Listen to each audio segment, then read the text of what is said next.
All right, good evening, everybody. This is part two of our mini series on the Colombian elections.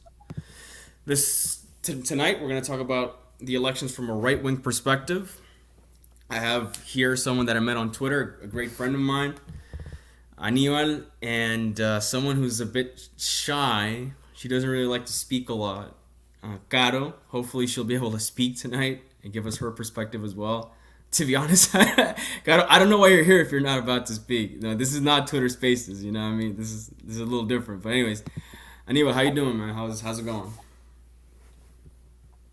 Hey, my friend Klaus, how are you doing? I'm doing really good now. What about you? I'm doing pretty good.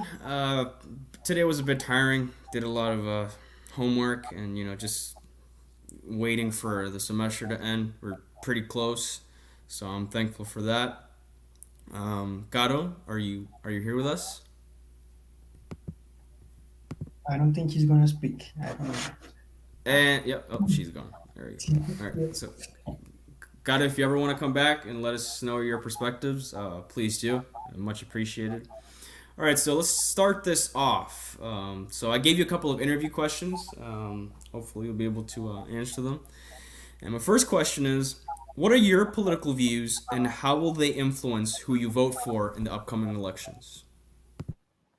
Mm, yeah, I identify as a libertarian, I guess, but I'm more linked to the right. I gotta say, I believe in a strong defense of the country, in a strong army, because we are a country at war. Even when some people say that the war is over, I don't believe that. We have a really great problem here with drugs, and that problem hasn't been over yet. So we still be in a country at war, I guess. So I believe in a strong defense, and the right wing in Colombia is the one that has defended that the more, I guess. Yeah, so for some background for some of our listeners who aren't aware, wait, anyway, let me just mute you so that way I don't get feedback from your mic. Um, So when Uribe was first elected, he had this program called Seguridad Democrática, Democratic Security, which was all about trying to improve security in the country because when he got elected, the country was a mess. The FARC owned a substantial part of the country's land because of concessions given by previous presidents in the hopes that they would put down their arms and negotiate a peace treaty. A peace treaty which never came. Obviously, they were just playing around with Colombian politicians, and then Uribe came, and he had a hardline stance against the FARC. And obviously, that led to some controversies. With my talk with Richie, I obviously discussed the falsos positivos case. I might talk about that some other time, but to be honest with you, and I have to be fully honest with you, even as someone who's not necessarily supportive of Uribe, he was probably one of the most security and defense oriented presidents we ever had, and the country was a lot safer when he was president. I grew up in the era of Uribe and Santos, and the country was pretty safe. In my small town, I never really felt unsafe, to be honest. So, security is definitely something that we need to focus on again because right now, Colombia is experiencing an unprecedented crime wave. There's carjackings, muggings, murders on the rise every single day. The Venezuelan migrant crisis has kind of worsened that as well. In fact, it got so bad that during the summer, you guys might recall that I was in Colombia for a holidays and I wanted to go to Cali, but Cali was in the midst of a fucking riot. They were just it was way too unsafe. So unfortunately, I couldn't go. Hopefully, I'm going this year, whether I die or not. I don't care. Billy went to Cali, so if he can go there, I can definitely go there. So, oh, yeah, sorry. Anyway, so you answered part of the question, but the other part is, okay. So, given your right wing libertarian beliefs, who are you most likely to vote for? Who do you think has your best interest at hand? Do you hear me right there? Do you hear me? Do you hear me? Okay. I'm using some phones. Do you hear me, Klaus? Yes, I can hear you. I unmuted you. Okay. Yeah. Okay. Uh, so we don't really have a libertarian candidate here, but and I say I am a pragmatic, so I'm gonna vote for the less left option.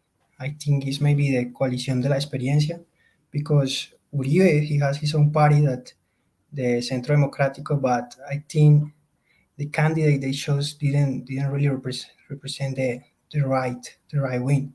So I think I'm gonna vote for the Coalición de la Experiencia that has some former mayors that I think they did a good job and they defend some, yeah, they support some they support kind of the free market, not too much. They are also like mercantilists like Uribe is, but they don't think in collectivism and this stuff, and they also support a defense, a defense politic. I don't know, a defense.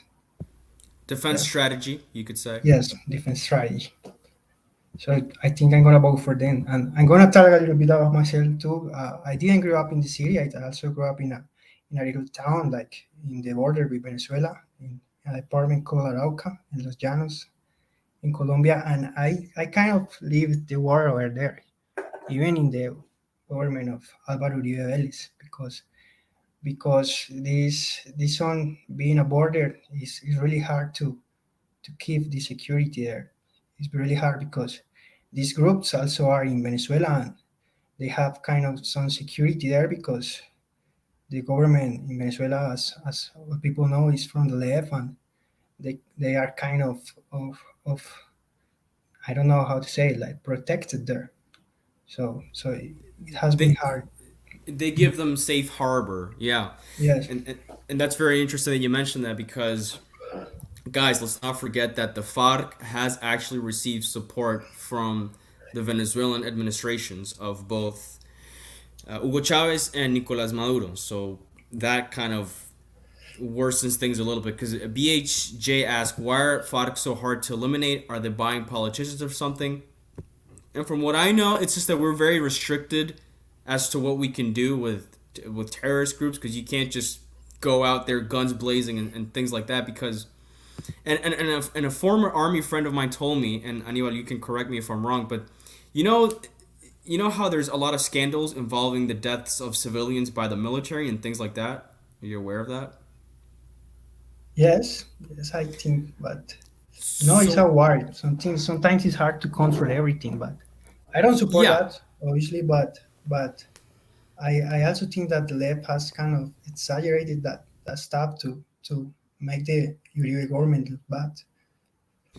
now I don't want to state this as a fact because this is anecdotal evidence, but a friend of mine who was former army, he told me that the civilian casualties is because, for example, you would go to a town to root out the terrorists, and it turns out everyone in that town was a supporter of the terrorists. Doesn't mean that they were actually part of the terrorist groups, but they were supportive of the terrorists. So they would give them safe harbor, they would not rat them out.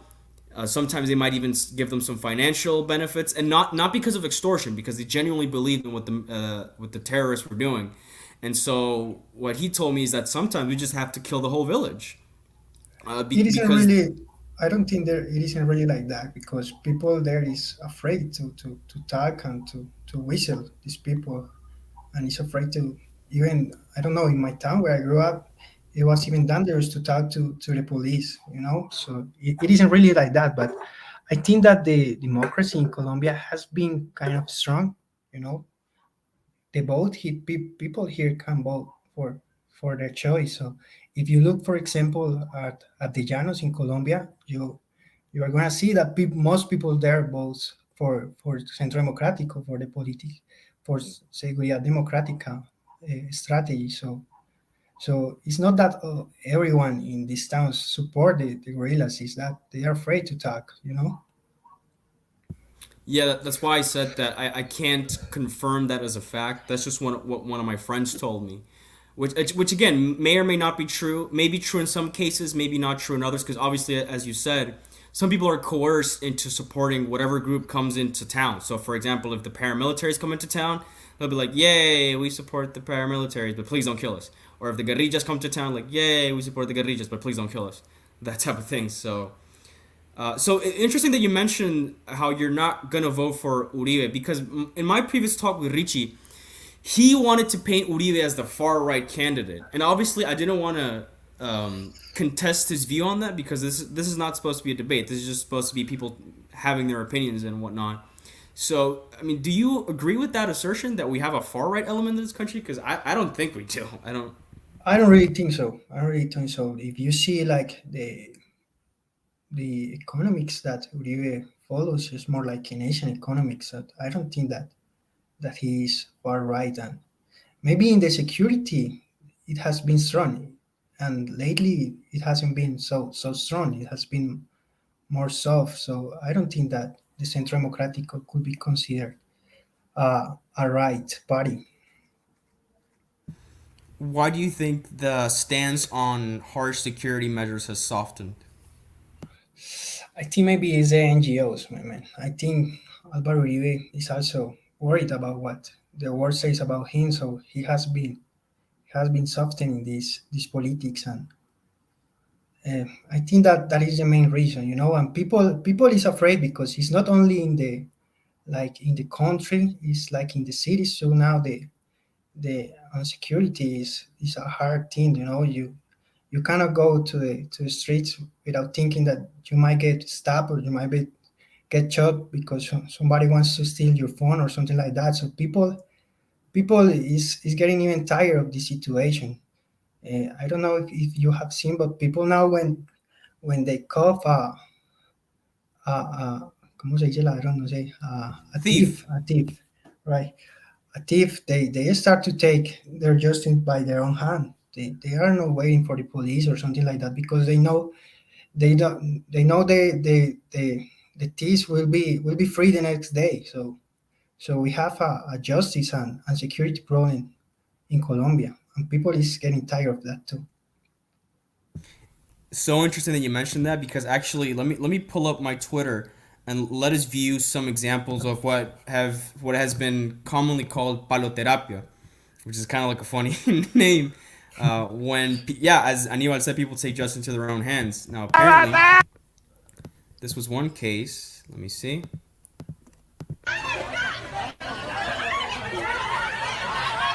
I don't know why the video is so grainy, guys, but yeah. So as you guys can see, there's a thief, right? And the police is trying to protect him so they can take him to jail, and and he's so scared of the people, right, that he actually wants to go to the police bike and just be taken to jail.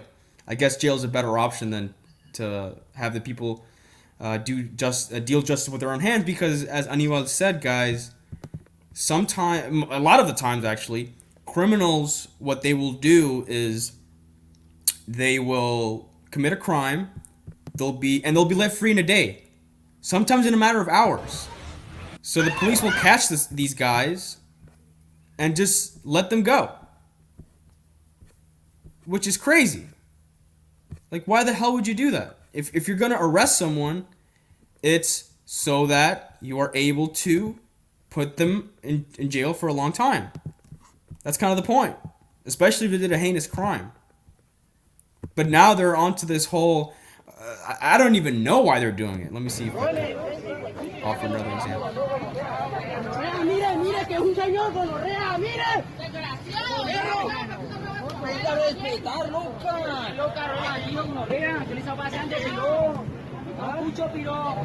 Pues es su abuelo gonorrea. ¿Qué le está pasando? Se hace trabajo. So over here, they're talking about some old guy that got robbed, and they're telling the thief, "Hey, you stupid motherfucker, that could be your grandpa. What the fuck is wrong with you? Do you have no decency?" type of thing.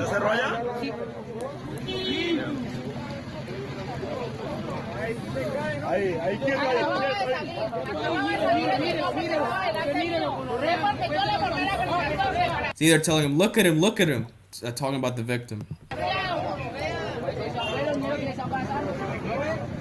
It could be your grandpa, it could be your grandpa.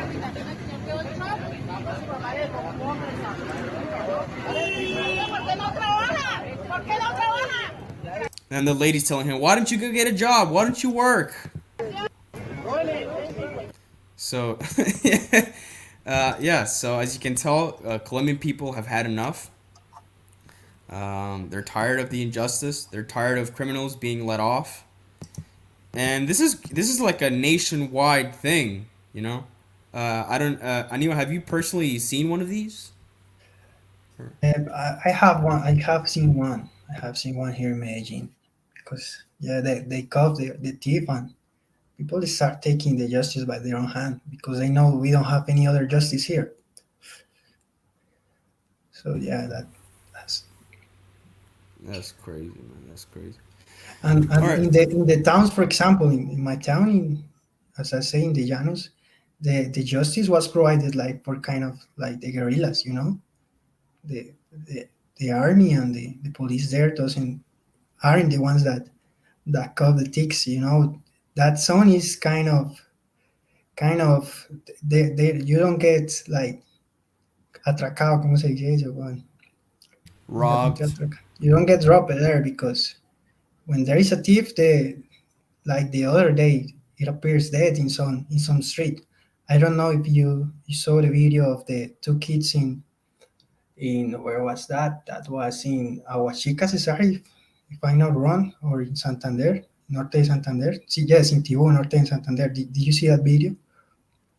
No, I haven't seen it. If you can find it, please link I it, will and look then for I'll. it. Yes, it was a video of two kids that were stealing. I think they were from Venezuela, and at the other day they were they were in the street dead. Because the guerrillas are the people that take the justice in these songs. And yeah, that type of lax treatment by the justice system is what leads people to trust what we call grupos al margen de la ley. So, illicit groups to provide security, which is not what should be happening. What should be happening is that the state should be providing the safety. Well, I mean, as a libertarian, obviously, I believe in a like if we weren't talking about Colombia, I would be in favor of private security and that type of thing. But over here, it's I don't know if we're mature enough as a society to have that happen because and we can get into that later. All right, perfect. Let me. I sent you the videos. I don't know. I got this one. No queremos verlo mañana por allá tirados en alguna orilla de las carreteras. Bajo de nuestra responsabilidad están y entonces se la vamos a entregar a las autoridades para que miren ahí en la cara a este muchacho, es un niño prácticamente, y este otro joven que ya es mayor de edad. Entonces, lamentablemente, este video lo vamos a hacer correr por todas las redes para que se den de cuenta la clase de ladroncitos que hay. Y para terminar, le voy a decir, muchachos, que la Biblia dice, hay caminos que al hombre le parece derecho, pero sus caminos son torcidos, son hacia el mal.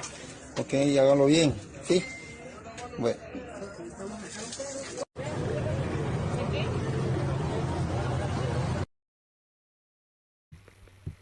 Oh, okay. So those were the kids. Like, oh shit.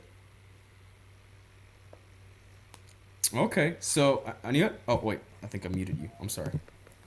There you go. So those kids that first showed up in the video, those are the kids who are later dead. Is that? Yes, Oh yes, damn. those are the kids, and that's like the justice is provided in these zones of Colombia. Yeah. So unfortunately, I can't show you guys the video again because YouTube's getting a little strict with their terms of service. But so the end of the video shows two corpses, and as we said, that those two corpses are the kids, and then they have like a little like a cardboard thing attached to them, and it says thieves. So obviously, as you can tell, things are getting a little spicy in Colombia right now. Um, Obviously, in a Colombian context, I'd much rather have the police deal with issues of insecurity. But hey, if the state is not going to provide security, then hey, I'm also pretty in favor of the libertarian argument of just, oh, you steal my stuff? Well, guess what? Boom, there you go. Caro, good evening. Are you here? She's It's coming it again. says you're no, she's still here, but her device is not connected. Okay, So okay. all right. So I know you said you told me you haven't been on Twitter as much, but can you tell me a bit about some of the recent developments in Colombian electoral politics? What has been happening around the Colombian political sphere as of recently?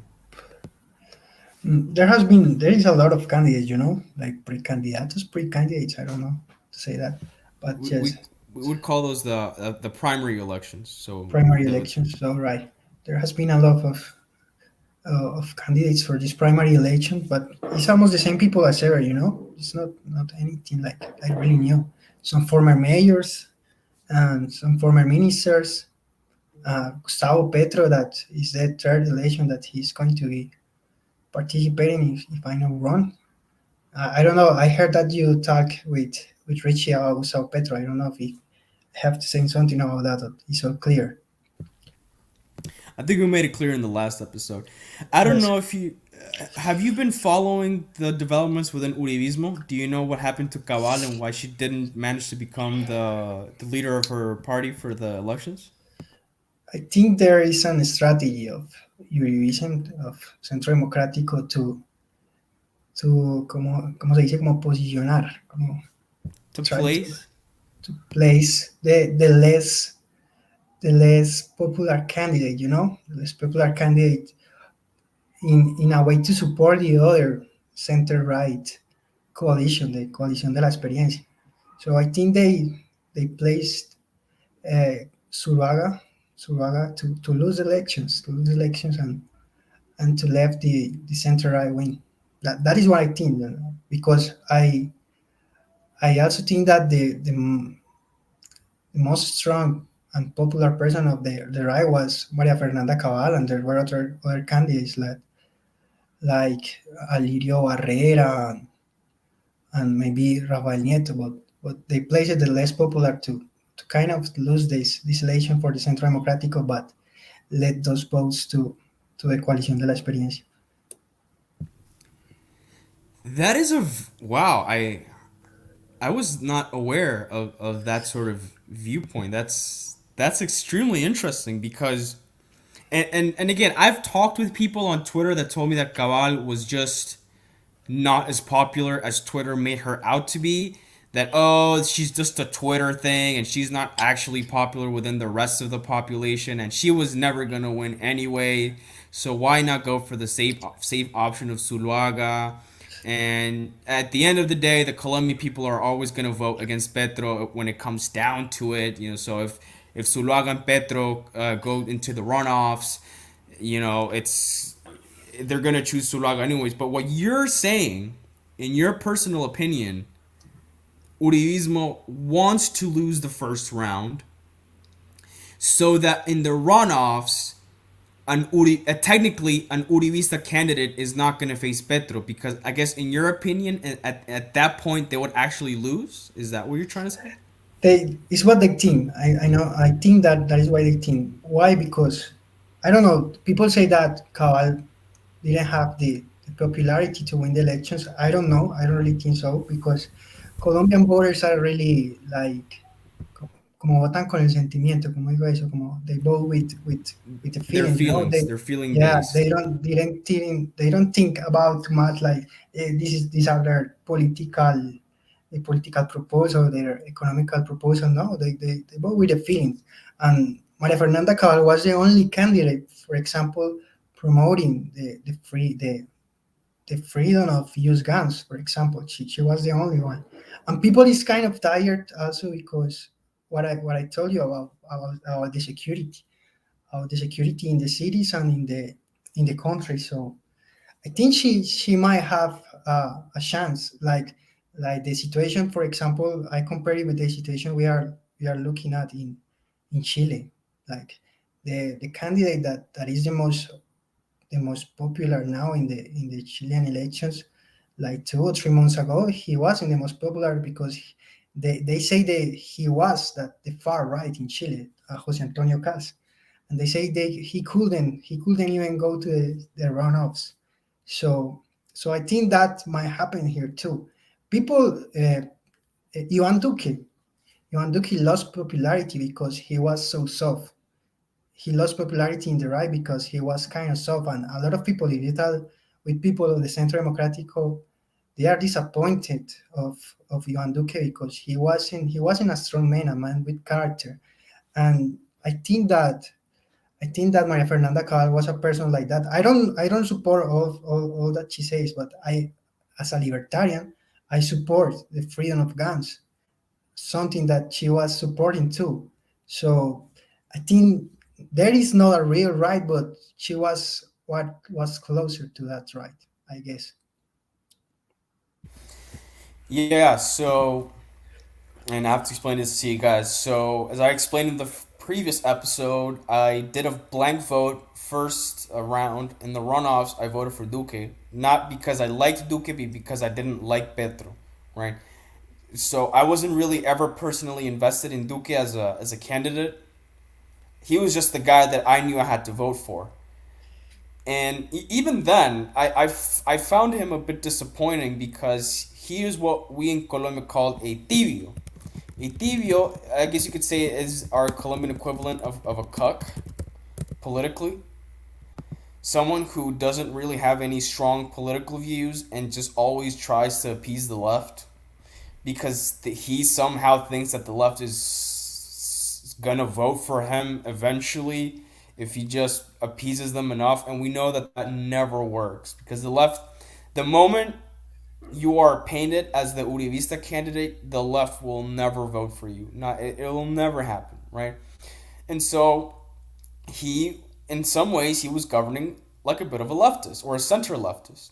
Now he did a couple of good things. I did like his Diez sin IVA proposal.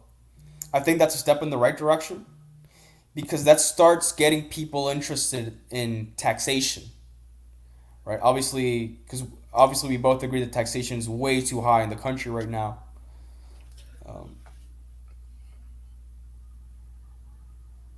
Aníbal? What was your question? Could you repeat me, please? No. I just wanted to ask if you agree with me that taxes are way too high in Colombia. Yes, they are way too high, but how do you say recaudo. Earnings, revenues. The revenues from the government are kind of low, because even if taxes are right, half of Colombian economy is in the informality. So half of the people don't really pay their taxes, So they are high for the people that hits the legal stuff. So it is a hard question there to understand and to Well, try to work it, because Colombia has been growing, is been growing in indebtedness. I don't know, it's been growing in debt because we have more spending that we have revenues, and that's a real big problem now also in Colombia. And not long ago we lost our investment grade our investment grade because of the indebtedness of the country. well, I mean, interesting that you talk about taxation because, I mean, I feel like that's the reason why people don't pay their taxes because they feel it's too high. The system is not as effective or efficient. People can kind of tell that their money goes into corruption, so they probably look for ways to not pay taxes, which is obviously. And if you guys look up the Laffer curve, and that'll explain perfectly why if you tax too much, you actually get less revenues from taxation because people start to avoid taxes. And the informality in Colombia is huge. There's a lot of informal labor in this country, like a crazy amount, and obviously that doesn't get taxed.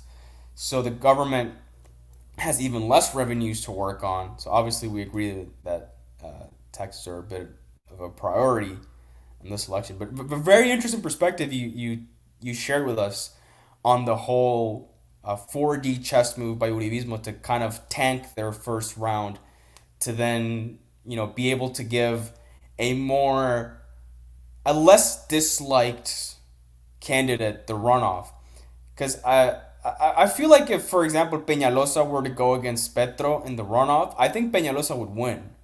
I think Peñalosa doesn't have the historical baggage of a candidate that's supported by Uribe. So it's very interesting that you mentioned that because that's something that I've never even considered actually. Yeah, that's something here. People a lot of people don't vote here for a candidate. They vote here against other candidate. So there is Yeah. anti-Uribistas and there is anti-Petristas. So I think the strategy here was to let a candidate that is not close to Uribism in the second in the runoff. In the case that Petro goes to the runoff, he doesn't win.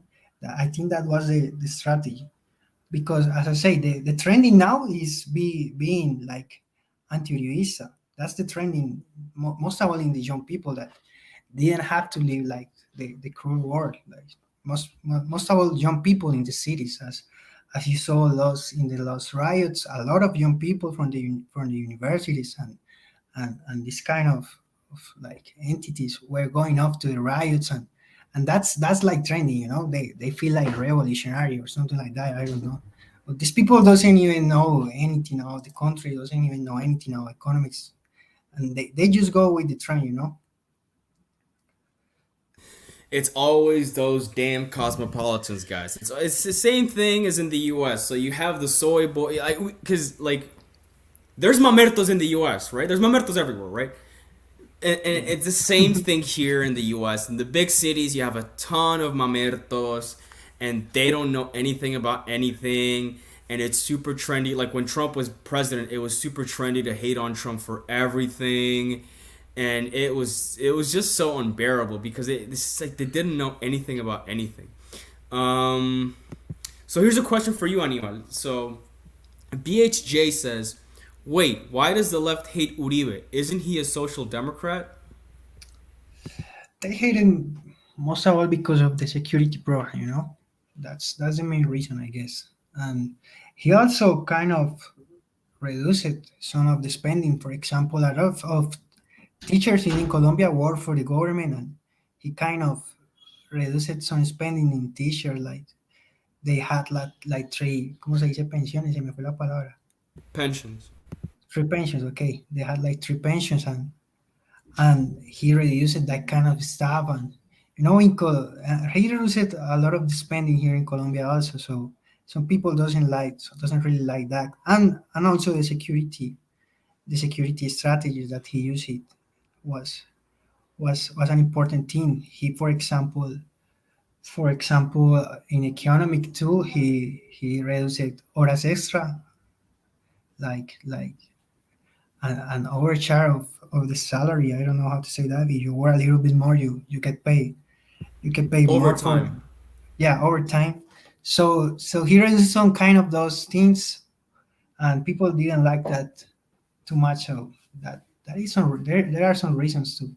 But I guess the most important reason is that is the trend. Álvaro Uribe has been a really important person for the last 20 years in Colombia in the electoral field. So people tend to get tired of what has been for the last 20 years. Even I don't think it has been really bad.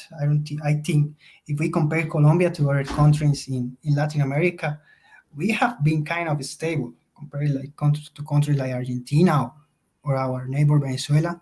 So I don't think that everything have been bad in Colombia, but some people get tired of the same person like being so important in the political field. So I think that is also a trend. Yeah, and I mean again, I don't want you guys to misrepresent me as if I'm pro Uribe or anti Uribe. I'm kind of neutral on him. He did some very good things in terms of security, and I can actually say that. I know the leftists like to use this phrase a lot, but my lived experience, both living at a time where Uribe was the president, and in other times where he was not as powerful, where yeah, you could say that his candidates won, but his candidates are not really that Uribista, because obviously we have the case of Juan Manuel Santos betraying him, because Uribe put him on as president when Uribe wasn't able to get a third term, when he was blocked by the Constitution from doing so. He assigned Juan Manuel Santos as the next president, as the one who would continue his legacy. Santos ended up betraying Uribe, and he went with. And I can even remember, I think in his second term victory speech and his re-election speech, he actually he gave a shout out to Petro and the progressive movement. So that was a complete betrayal of Uribe's vision. And then Uribe decided again, because he wasn't able to be the president anymore. He chose Duque, and Duque has been a tibio ever since. So it's kind of like the left hates them, the right is getting tired of this cuckness, of this tibiedad, and we're looking for something new. We're looking for, and at least you and I, in particular, we're looking for a right wing guy, like a real right wing guy who will increase security. And I think that's the strategy that they are using in the Coalición de la Experiencia.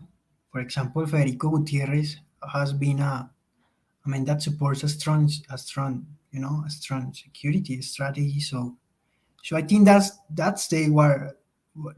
what they are trying, like another candidate also from the right also supports a security strategy, but is not linked with the Uribismo. So I think that's the strategy. Cool. All right, so next question. What is your voting strategy? Who are you going to vote for? Assuming your candidate does make it to the first round. And then what is your voting strategy for the runoff election? La segunda vuelta. In the first round, I'm gonna for Coalición de la Experiencia, I guess. It is too early to say who is gonna be the candidate, but I think I'm gonna vote for them. It's not that I support of all their ideas, because I think they are mercantilists, and I think they don't really support like a real free market. They are also like cogs too in some other stuff, but they are the less left-leaning people, So I'm gonna vote for them because I try to be pragmatic also. I identify myself as a libertarian, but I try to be pragmatic. And in the runoff, I'm gonna vote for cualquiera menos Petro, the candidate that is not Gustavo Petro. He represents the far left. He represents Hugo Chavez. He represents Cuba. He represents all that stuff. And I'm as a young person, I'm even afraid of him winning. I'm even afraid of him winning because he has said things like ending with the petroleum extractivation here in Colombia. That is our main export. He has said things like creating a public banking and emitting money that it has showed that it just creates inflation. So I'm even afraid of him winning. Yeah, Aníbal, we don't say emit money in English. We say print money. Okay. Yeah, emisión de billetes. Yeah. So BHJ asks, how can a country function on one presidential term? It's impossible to build a significant plan for the country if there is a chance that your allies aren't being elected. Well, that's a very good question, and I still don't understand why they eliminated the re-election terms. People didn't seem to have a problem with it. Obviously, people had a problem when Uribe tried to skirt the Constitution and give himself a third term. That's when people really didn't want, that's when people were actually, told him, yo, bro, stop. You can't do this. People, I don't even think people say that, People, Uribe was a really popular person, and he even tried to get a referendum for his term. But the Constitutional Court, I don't know how to say that, they say no, but he was trying to make a referendum for people to choose if he could get a third term or not. So it wasn't almost like that. If Uribe, like the right, like the left say here that Uribe is like a dictator or something like that, I don't really think that, I don't support all his ideas, most of all in the economic sense, but I think he kind of respects the institutions. If there has been something that can be a dictator here, is Álvaro Uribe. When he finished his second term, he had the Congress, he had the popularity. That's why he was trying to get a referendum here. He had like the military also supporting. So if he wanted to be a dictator, he could have been a dictator. But he did respect the institutions, he did respect the law, and get aside and choose Juan Manuel Santos as as his continuity, but we all know what happened, Santos betrayed him. It's probably because of that NGO money, and he wanted to get the Nobel Peace Prize. Like, there's so much dark, like, shady business with Santos. We can make like a mini series on that alone. Okay, because you guys, and that's kind of the prevailing thought and narrative, which I believe to be true, about Santos among the right, especially the hard right, that Santos sold out the country to the left and to the NGOs. Man, and how you talk about the peace treaties, how he lost the plebiscito. How do you say that in English? I don't know. Plebiscite. Yeah, I haven't even talked about the peace treaty. Oh my Man, God. he lost that because people knew that it was like like giving total like forgiveness to these guerrilleros and giving their seats in the Congress like just free. They didn't even get like 3,000 or 5,000 votes in the last elections, but they gave 5 seats in the Senate, 5 seats in the Cámara, in the representative Chamber of Representatives. Chamber of Representatives. So that's another stuff, When people say that the peace treaties, they don't really bring peace, I don't really think that the guerrillas they don't really have ideas. The only idea is the money, and the problem in Colombia, I think, the war in Colombia is all about drugs, and if we don't do a thing with the drugs, we don't solve the problem. The war is gonna be still going, because that is the real problem, and we even see some people that were in the Congress and rather go to the jungle again and go to the narco traffics again, like Santrich and Juan. I forgot his name. Two people from these guerrillas that were in the Congress and went back to the jungle to steal Santrich? business on the drugs. Yeah, Santrich and Ivan Marquez, if I'm not wrong. Yeah, exactly. Let me see if this video talks about that, because I have to show you guys just how crazy it was. This is, I think this is a video on Santos and his lies, specifically about giving the FARC representation. Let me see if this is the. La participación en política de las FARC o sus posibles aspiraciones presidenciales de uno de sus integrantes fue un tema debatido en extenso en los últimos años. En el pasado se oyeron voces como la del presidente Juan Manuel Santos, que había dicho que no habría curules a dedo, o como la del expresidente Gaviria, quien en campaña de plebiscito se reía cuando le preguntaban si Tizmochenko aspiraría a la presidencia. En julio de 2015, el presidente Juan Manuel Santos aseguró que no habrían curules directas para las FARC. Por el hecho de firmar la paz, las FARC van a tener una curul gratis en el Congreso. Gratis no. Entonces, se la tienen que ganar. ¿Tienen que ir a campaña? Tienen que ir a campaña. O sea, no va a haber esas circunscripciones especiales o un cupo especial solo para haber firmado la paz. Existe esa desinformación. Es muy importante aclarar ese punto. Que hay unas circunscripciones que se las vamos a dar a dedo a las FARC. Eso no es cierto. Sin embargo, una vez negociado el punto de participación política, a las FARC se le entregaron 10 curules en el Congreso. Participarán en las elecciones con una representación mínima asegurada por 2 periodos si no logran el umbral. En 2015, el presidente Santos aseguró que la prioridad es que las FARC pasaran por el sedazo de la justicia. Paz con impunidad no puede haber. La paz se tiene que dar con justicia, y esa justicia implica que las FARC tienen que ser investigadas, juzgadas y condenadas por los delitos que han cometido. Lo que no es negociable es que pasen por el elemento penal, es decir, que sean investigados, juzgados y condenados. Hace poco, desde Canadá, dijo que esto puede ser simultáneo con el ejercicio político. El acuerdo decía y estaba de acuerdo en que podrían presentarse como candidatos a la presidencia y que si fueran condenados por la justicia transicional tendrían que pagar su condena al mismo tiempo. A veces es. So that's pretty much 2.5 minutes of lies. So for you guys who don't speak Spanish, his first lie was that the FARC was not going to get a guaranteed representation. As you can see, the newscaster told us that was just a lie. So he had an interview with Claudia Gurisati, and he said, and she asked him, so are the FARC going to get guaranteed seats in the legislature? And he said, no, of course not. They're gonna have to win those seats. And she reiterated that. Are you sure about that? He's like, yeah. This is just conspiracy theories. Don't worry about it. They have it's a democracy. They have to win votes. They can't just be. They have to win the votes and win their seats. They can't just be guaranteed seats. And as of today, the FARC still has their guaranteed seats in the legislature.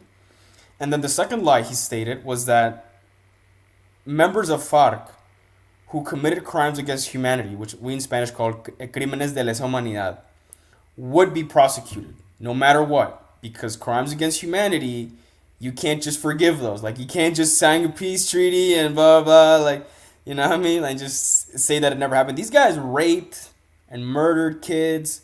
They forced children to be soldiers, that type of thing. These people are completely immune from the law. It's like they never did anything. So that's why people are kind of pissed off about that. And that's why a lot of people are actually very much against the peace treaty nowadays, because a lot of people voted in favor of it, believing Santos's lies, and look where we are right now. So, and that's why a lot of people do the Todos menos Petro strategy, because they already know what's going to happen if Petro wins. And they even created their own justice. I don't know if you heard some days ago in their Comisión de la Verdad, they say that they didn't force people to work in the jungle when they have them like secuestrados. They have them kidnapped when they had the kidnap. That people get bored and started working. They weren't forcing them to work. Yes, that's what they say, and they. Santos lied to us, and the FARC are lying to us, but nothing happened to them. You know, they get rewarded for all the years of blood that they get in the country. That's a really hard thing. But you know, internationally, people think the war in Colombia is over with the peace treaties, and that is not true. They are even gaining control in zones that they lost under Álvaro Uribe's government, like in Casanare, for example. You didn't see any kidnaps or like shootings there from the FARC and the ELN, that is other guerrilla, and now they are regaining that zones, and that's why people isn't talking about that, and they have triple their cultivos, their crops, illicit crops. Yeah, they have triple that since Álvaro Uribe's government. So they really didn't bring us peace, but they got those seats in the Congress, and they got a pardon because they haven't paid a single day in jail. And that even was one of the proposals of Iván Duque when he was in campaign, that he was going to change that, but he didn't do anything, you know. Tibio de mierda.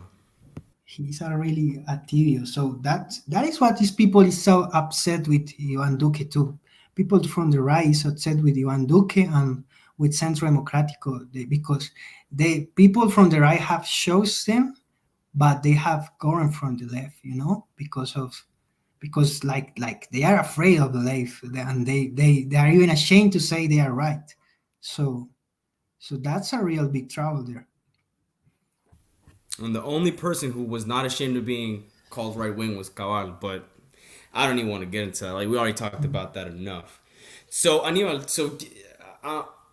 let's put our prediction hats on, and because I wanted to ask you this next question: who do you think is most likely to win? I know we're a bit far from the elections, but as of right now, who do you think has the best chance of actually becoming president?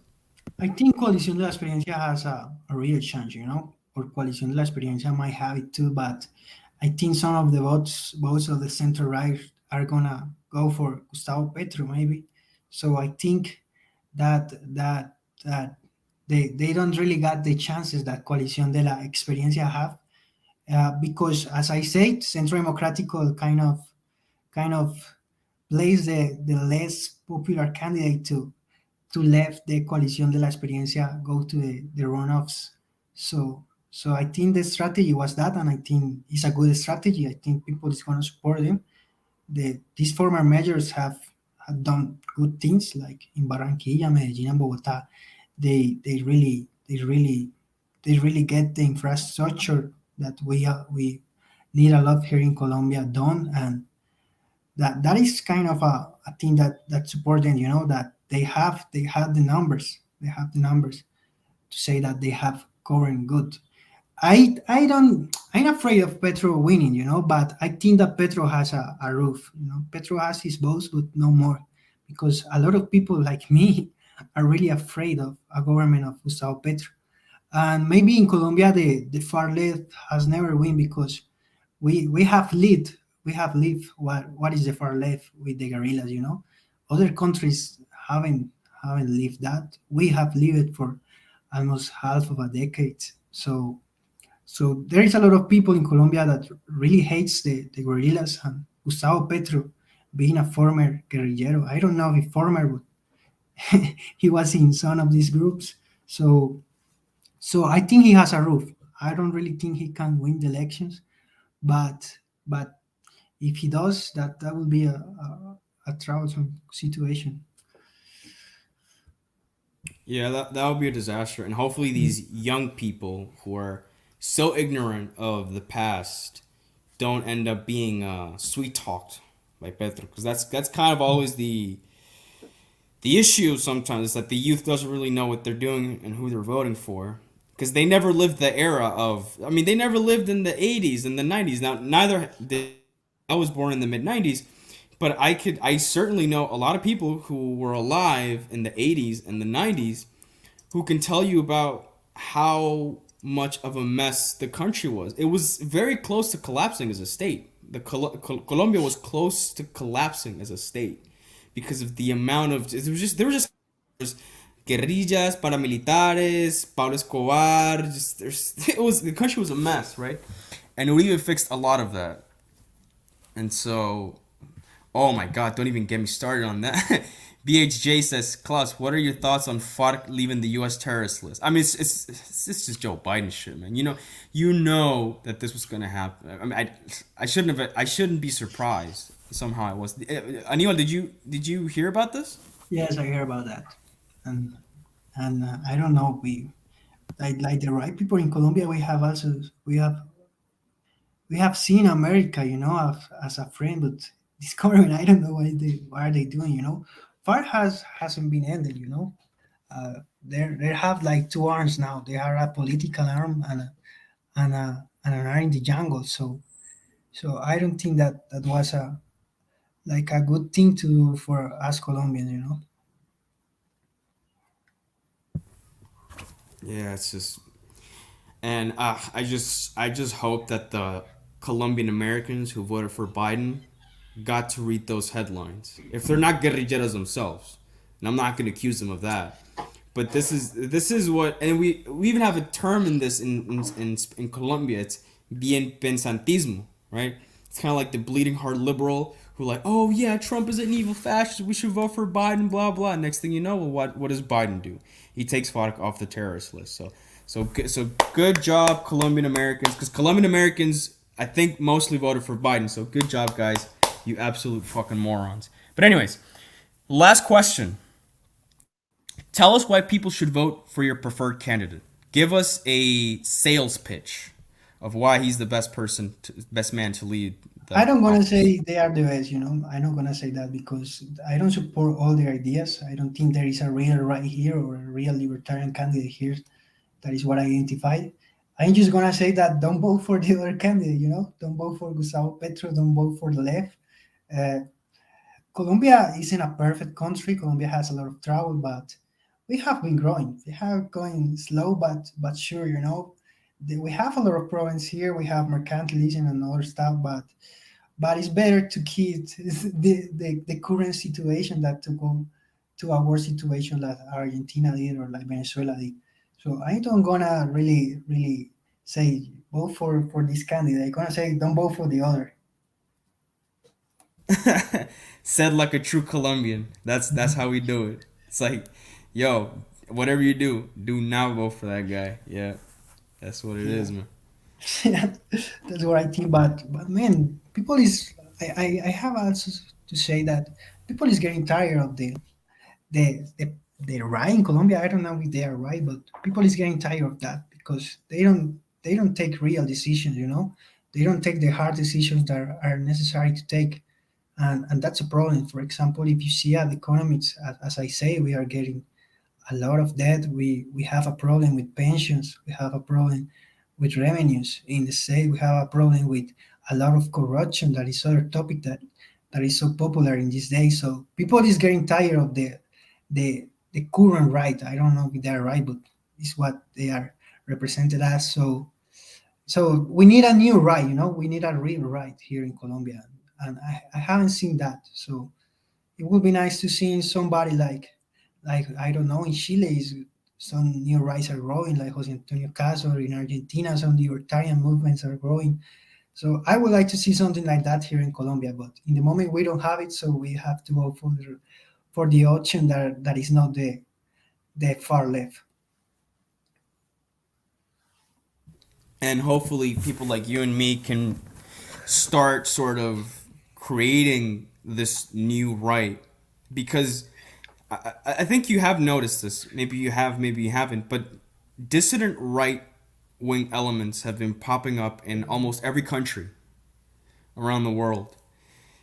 I guess Trump could be the most famous example of that, because the American right was very much radicalized after Obama.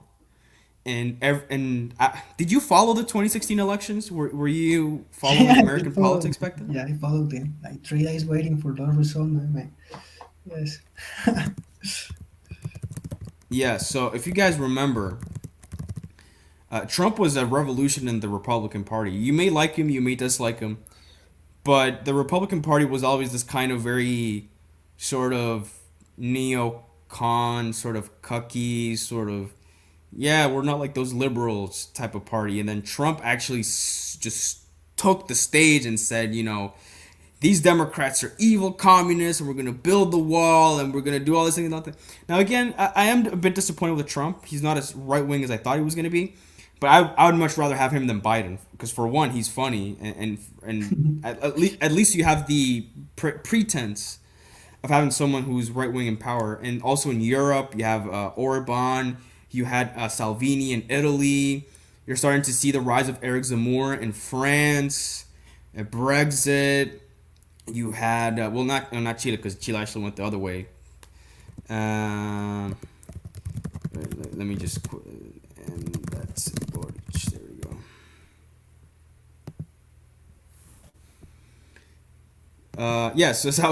So obviously Marcos says Trump's anti-libertarian, anti-free trade protectionist, his economics are garbage. Only good thing he did was the 2017 tax and regulation cut. Again, I'm not saying I just told you I was disappointed by Trump a little bit, but man, that guy was fun to have as president. No, it's like this. It's like the same situation in Colombia. We don't really have a right, We don't have a libertarian candidate. We have mercantilists. They don't really support free trade. They don't really support other things, but they are better, In a pragmatic way, they are better than voting for the left. And I would have voted maybe for Trump if I was American, because as I'm not like, I don't support all his ideas. For me, it's better, For me, it's a more pragmatic vote. Hashtag todos menos Hillary. Yeah. Well, that's all the questions I had for you. I don't know if you want to say anything else to wrap this up. No, man, that I expect that in Colombia grows a libertarian movement, that is real, that support real freedom, like in the economic field and also in the social field, I think the problem, as I say, I think the problem in Colombia with the war are drugs, and if we don't do anything with that, we will still have this problem like forever. We can't give to any terrorists. We can give the seats in the Congress that they want, but if we don't do anything with the drugs, someone else is gonna take those places, and someone else is gonna sell those drugs on. So that's the real problem, I think. As a libertarian, I support the legalization of drugs from a pragmatic view, because as a country that produces drugs, we suffer the violence here. We suffer this war. So I think is the most pragmatical way to finish or at least reduce this war. So that's my view. Like we need a real libertarian government. I don't know if a government, because I don't think politicians are going to change our lives, but we need the people to think of freedom. We need the people to get the libertarian ideas, and don't expect politicians to change our lives like most of Colombian think. That's a major psychological problem that, Yeah. and it's not a Colombian thing. Because here, if anything, being pro freedom and all that stuff is a uniquely American thing, and I have a lot of criticisms of American sort of political culture. I really do, but that's the one thing I will always appreciate them for: First Amendment, Second Amendment, and just the freedom to be your own boss. Because over here, you can start a business, not a big deal. You can make money. You can provide for yourself. You can, you can be your own boss. In Colombia, it's all about who you know, right? La Yes. palanca. It's always about connections, and I kind of hate that, and right? Because, and sorry.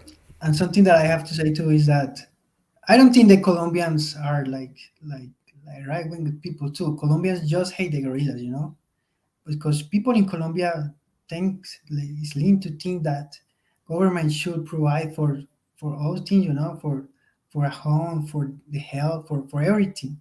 So people in Colombia isn't really doesn't really have like the libertarian ideas, doesn't really have like the liberty ideas. They just hate the guerrillas that are the far left, but we don't really think against the government here. We're gonna make some big changes, homie. We gotta, and I know it's annoying and even soul draining to go on Mamerto spaces, or even just like centrista spaces, and just kind of make the argument for that, because there's just so many social democrats in Colombian politics. Like, even from what we call, the so-called right wing here, they're all in favor of big government and the government controlling the economy, and there's no actual free enterprise sort of political thoughts over here. So it's kind of on us to start making people think a different way. And I'm so thankful for you coming here, because my audience, which is mostly Hispanic but was born and raised in the US, they have a very, I don't want to say biased or skewed, but they don't have the correct view of Hispanoamerica. Because a lot of people here think that, oh, it's like Latin America, it's failing because of capitalism and whatever, and this thing and that. And I'm like, there's no damn capitalism in Hispanoamerica. Like, Chile was the one exception, and that may be over for them. Obviously, I have some social critiques of capitalism. I don't like OnlyFans. I don't like certain things that capitalism brings, but that's more of an indictment on society than the system itself. Because, as I've stated before, capitalism is just a mirror image of society. Like, if society wants to promote degeneracy, well, capitalism gives you that. If society wants to promote good virtue and good deeds, capitalism gives you that. So instead of changing capitalism, why don't you change people's mindset on their morals, on what they believe to be right and wrong? And at that point, maybe you'll get some change, and people will still be able to afford decent living, which is not the case here. Okay, I worked in Colombia for about 3 years, and I loved living there. It was great. If I could move back, I would, absolutely. I love living in Colombia. But working in Colombia is a nightmare. You barely get enough to get by. And I worked as a drone security operator, so I wasn't working like vendiendo Vive 100 haciendo un mínimo. No, I was engaged in some pretty high tech stuff, and I was still barely getting by. And it's not fair for the average worker, let alone inflation and things like that. But anyways, I'm rambling a bit too much here. So I think, Aníbal, did you wrap up whatever you want to say? Sorry, I cut you off there. No, I think that's what I wanted to say, man. That I expect that the people start thinking different. Start thinking that the government isn't gonna change their lives. The government doesn't develop a country. It's the people in the country, the people that works, the people that creates enterprise, the people that is the people. And I believe in the people, and I expect that someday the people believe in themselves and not in politicians, because that's a real problem here. As like I don't know, but for example, more of Colombians study law because most of Colombians want to be politicians or want to be contratistas del Estado. Like they want to get contracts from the government and live that way. But I don't think that should be the way to live. I think people should love private enterprises and war and make their wishes out of the government. Amen, brother. Amen. So, do you want me to link your Twitter or? You want? I have a new Twitter now. It's called Lorenzo because I want to get some privacy there. But did you want to? Yes. Why not? Well, no. Well, if you want It's privacy, real. then why post it, right? But if you want me to, I don't mind. It's up to you. Yeah, you can post. You can. Is Can it is do. it No is problem. it arroba Lorenzo otra vez? See, yes, that one. All right, that one. That is So guys, that this is is my totally pet not peeve. Aníbal, by the way. This is just his homie. Okay, so follow Aníbal's homie. Okay, at Lorenzo otra vez. He's got some good takes. Obviously, he's retweeting me because I'm very based. Um, and you see, well, you doing that Spotify thing, but it's Oh yeah, oh my God, we forgot to put this video on. This shit was so funny, bro. So this is another Palo Terrapia. I have to show you guys this one. This one's actually hilarious.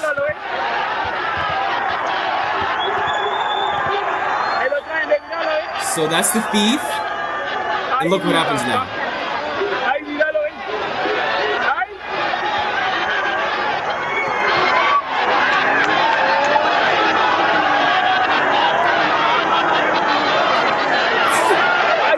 And this guy's channeling his inner abuela and just giving him the fucking chancla, man. He's giving him the chancla.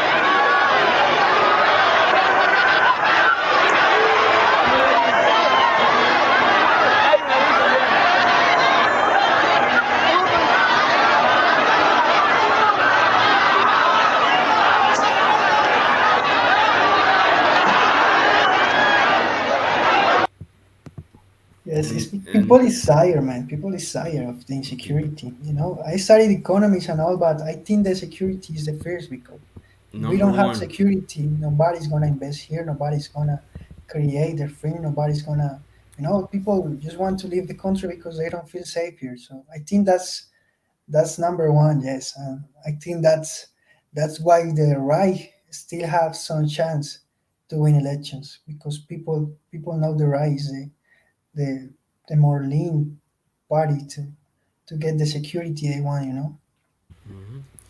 All right, thank you very much, guys, for coming. This was part 2 from a right-wing perspective. You heard him here, Aníbal. I think on Sunday, I'm going to have a talk with Checho about the abstentionist perspective, which means he's not going to vote. He doesn't believe in the concept of voting or democracy. And hopefully, I'm not promising you guys anything, but hopefully, I've been talking to Juliana Beltran. I'm sure you recognize her from OG Stream. It's going to be a lot less controversial in that episode, I hope, because it's just going to be her talking about her perspective. And obviously, the last part of that will be just my opinions on who am I going to vote for. So thank you very much, Aníbal. Thank you very much, everyone, for Thank you tuning for in, inviting and see you me. guys on the next one. Thank you for inviting me, Mr. Klaus. I see you over there Peace. in Twitter. And I hope they understand my Sofia Vergara's accent and English. All right, see you, everybody.